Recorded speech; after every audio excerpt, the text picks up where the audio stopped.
சொன்னால் போதும் 100 மாப்பிள்ளை மாலையிட கிடைக்கலாம். இங்கே வந்து காலை மாலைதான் சேலையை துவைக்கலாம். என்னை போல நல்ல மாப்பிள்ளை வாய்ப்பதொரு அதிசயம். என்னை நீயும் ஏற்றுக்கொண்டது பாவையன் பாக்கியம். நெடுநாட்கள் ஏங்கும் ஏக்கந்தான் இந்நாள் இங்கு தீர்ந்தது.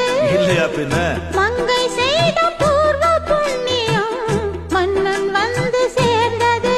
ஓச்சுடா உன்னை பார்த்து நான் சொக்கி போகிறேன். வா கட்டபொம்மன் பேரா கட்டிக்கொள்ளு ஜோரா. அடிக்குது குளிரு